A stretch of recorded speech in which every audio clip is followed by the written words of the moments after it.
Hello, everybody, and welcome to the New Flame Sports Podcast. I'm your host, Andrew, and I got Rocky with me right here. And today, I'm going to be giving you a one-round NFL mock draft. No trades. This is going to be my final mock draft before the draft on Thursday. And let's get right into it here. I'm on the PFF mock draft simulator here.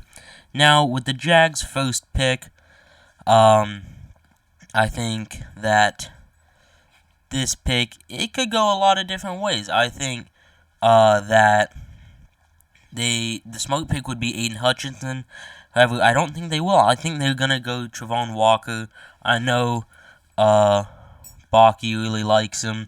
The GM and the owner really like him. I'm trying to get Rocky out of the way here. But I think the Jags go Travon Walker at 1 here. Moving on to the Detroit Lions at number 2, I think they go with the hometown kid Aiden Hutchinson at number 2, like I said. Edge rusher from Michigan. That defense last year was just absolutely abysmal, and it needs help, and Aiden Hutchinson is the best player in this draft. And with the Jags not taking him at 1, I think they'll be very smart to take him at 2. Moving on here with the Texans pick now. There have been a lot of movement saying that Jermaine Johnson could be a guy that moves into the top 10 despite being all the way down here on PFF mock draft here. But it's a guy that a lot of people think could very well make his way into the top 10, even into the top 5, I've heard. However, I don't think the Texans will take him here, and I think the Texans here at pick 3 will go with Ikem Ekwonu, the tackle from NC State. Their offensive line just gave no time for Davis Mills last year to throw the ball and being able to take a tackle. You have 3 very good tackles in Charles Cross, Ikem Ekwonu, and Evan Neal, all available in the top 5 after, the Jags and Lions pick. So I think the Texans go Icky, as they call him, Ikem Ekwonu from NC State. Moving on here for the Jets, this is another pick where Jermaine Johnson could go, I've seen, but I think after looking at how the board has fallen here, I've seen a lot of people say Kayvon Thibodeaux is no longer a top 5 pick despite him being one of the better players in the draft raw talent-wise. And I don't think Jermaine Johnson will go off here. I think right here at pick number 4, I think the Jets will go Ahmad Sauce Gardner, the top corner in the draft, out of Cincinnati. The Jets, their defense, like I said last year, was awful. And of course, you want to try and get help for Zach Wilson, but they're trying to get Deebo Samuel right now with the 10th pick. But if that doesn't work, they could always draft, someone like Jameson Williams or even Evan Neal if he falls. Maybe they trade up and take him. I think they go Sauce Gardner at 4. And now moving on to the Giants, who also have 2 top 10 picks now here at number 5. I think this is where Evan Neal goes. He's just a big mauler guy and from Alabama. Alabama linemen have always been good in the NFL. So I think they go with Evan Neal with their first pick at number 5. Here with the Panthers, I think they go Malik Willis, quarterback out of Liberty. I think Malik Willis is the best quarterback in this class. I've seen a lot of people say Pickett might go here. I don't think Pickett has as much explosiveness as Willis does, so I'm going to go with Malik Willis. Here now, at number 7, we have the Giants again, and this could very well be Kayvon Thibodeaux, but I think this is going to be Jermaine Johnson, who a lot of people see going inside the top 10, and I think this is where he goes at number 7 to the Giants. Moving on now with the Falcons here, could very well go with a guy like Jameson Williams, with that poor wide receiver room. But they could also, maybe take a shot on Kayvon Thibodeaux, or pair up Derek Stingley with A.J. Terrell. I don't think they'll do that, but I think here it'd be smart for them to go offense, and I don't know if they'd go tackle, because I feel like their tackles are pretty alright. More of that inside of the offensive line. And this might be a little early, but I think the Falcons are going to go Jameson Williams. Now, I know he won't be able to play a whole lot this year, if at all, but when he comes back next year, he's going to be ready to go, and he's easily the best wide receiver in this class. Up now at 9, we have the Seattle Seahawks. After trading Russell Wilson, they are in dire need of a quarterback. However, after Malik Willis was picked, the Seahawks could very well trade up, top of the second round to get a guy like Desmond Ridder or Kenny Pickett or Matt Corral if he falls that far. And so here at 9, I'm going to go Charles Cross, the big tackle out of Mississippi State. Just like Evan Neal, he's just a big mauler. He's a great pass blocker for them. And, back at 10 with the Seahawks here. Not with the Seahawks, with the Jets. I mean, they took Sauce Gardner at 4, so I don't think they'll take Stingley. This could be another wide receiver, whether it's Drake London or Garrett Wilson. I could see it being either one. I could also see this is finally where Thibodeau goes. I think if the Jets don't trade this pick for Deebo Samuel, I think they'll see the raw talent that Thibodeau has, and they'll take him. From Oregon, the pass rusher. He just has a lot of raw talent, and I know his draft stock fell a whole lot at the Combine and his pro day, but I think he has just a lot of raw talent that, I hope the Jets, I actually don't hope because they're in our division, but that I think the Jets will be able to unlock.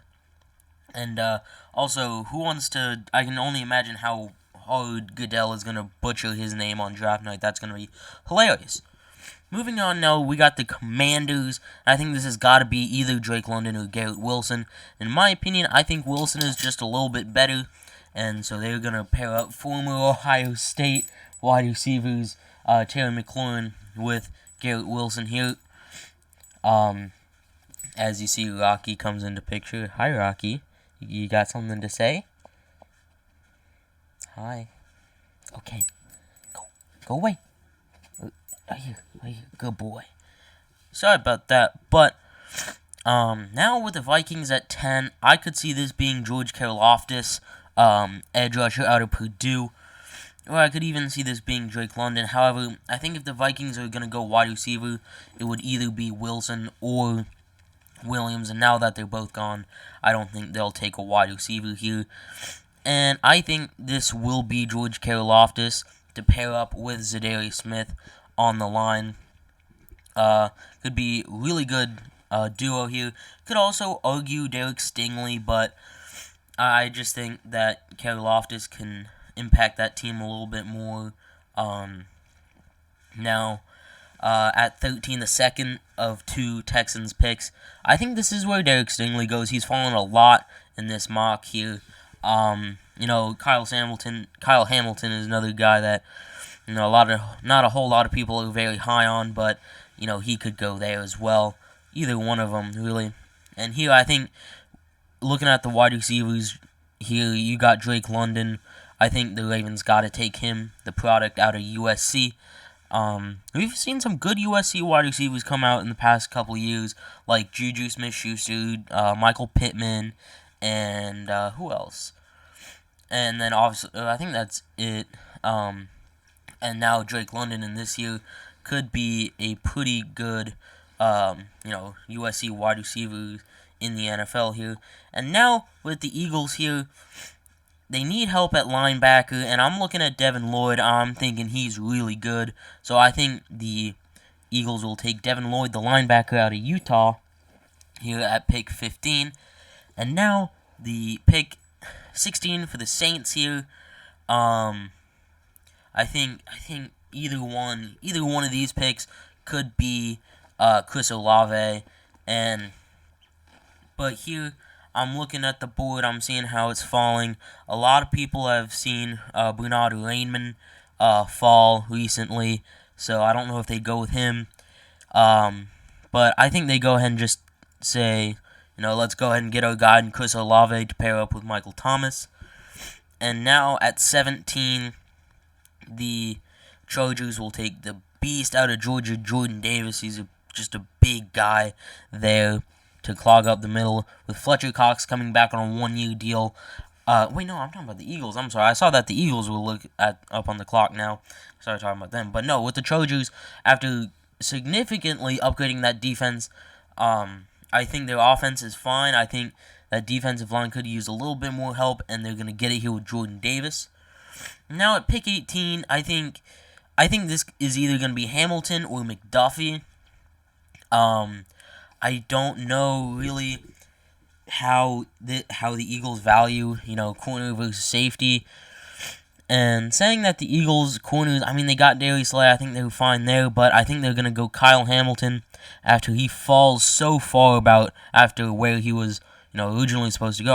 Originally, at the start of the draft season, everyone was saying, oh, he's a top 5 pick, but he's been falling, and I could see this as a realistic spot for him at 18 to the Eagles. And now at 19 here with the Saints, I think they're going to go a D lineman here, and I'm looking at Devontae Wyatt from Georgia as well, just like, Jordan Davis, and I think that's who they'll pick. I've had some of these picks, so if it's in the back of my mind, so it seems like I'm going fast, that's why. As you see now, Trent McDuffie starting to fall, in relation to his ADP, so, who knows what they might actually do. Now, moving up, we got the Steelers now at 20. I think they're going to go Tyler Linderbaum. Just really good lineman and center. Patriots now are going to go McDuffie. Just after he's fallen so far, there's no reason not to take him now. And now at 22, we got the Packers here. I think they'll probably go... Sky Moore seems a little high, but I think they'll take him at 28 actually. They'll go Zion Johnson maybe, the guard from Boston College. I could see that, and I think that's what they'll do. Next up, Cardinals. I think their linebacker crew is just a little weak. So is their corner back. I've been thinking going back and forth between Nakobe Dean and Andrew Booth. I think Booth is going to go here, the cornerback from Clemson. Now at 24 for the Cowboys, their defense last year really let them down in the playoff game, and I think they'll go Nakobe Dean from Georgia. A lot of Georgia defensive players here. Now the Bills at 25, could very well go someone like Trevor Penning, who's I've actually seen kind of fall recently. But I think this is where he'll go. The tackle from... I forgot where he went to college. That's kind of confusing. Anyway, now I think at the Titans here, with the Titans, I think they go quarterback. I just think that Tannehill's just not it, and they'll go Kenny Pickett from Pitt. Next, we got the Bucks here. Could use some offensive line play after the retirement and, departure of some guys. And this could be a spot for Kenyon Green. But I think here Rocky, calm down. I think the Bucks here will see Raymond right here and take him. Next up, the Packers at 28, after taking Zion Johnson, will take Treylon Burks. They have to take a wide receiver, or else Aaron Rodgers will throw a fit. And so I think that's why they take him. Moving up now with the Chiefs' back-to-back picks, starting to pick up the speed a little bit as, getting to the end of the draft. I think they're going to go Kyle Elam. I really like him from Florida. I've seen really good things about him. Then Sky Moore as well from Western Michigan, the wide receiver, who a lot of people are pretty high on, actually. And now, the Bengals here now with obvious need at offensive line still. Going to go Kenyon Green. And now the Lions here at 32 are an interesting spot. Do they want to try and, take a quarterback and, try and build for the future? But after the top 2 quarterbacks were taken, maybe they won't. And I don't think they will. I think now here they could very well go Lewis Klein, the safety from Georgia, and sneak his way into the first round. And I think he will, as I click on Tyler Smith for some reason. So there we have it. There's my round 1 mock draft. see how well this pans out in just a couple days. When the actual draft happens, there you can see it. So yeah, if you like this episode of the New Flame Sports Podcast, go ahead and hit the like button. If you like what we're doing around here, go ahead and subscribe. We're 8 away from 100 subscribers now, and see you next episode. Peace out.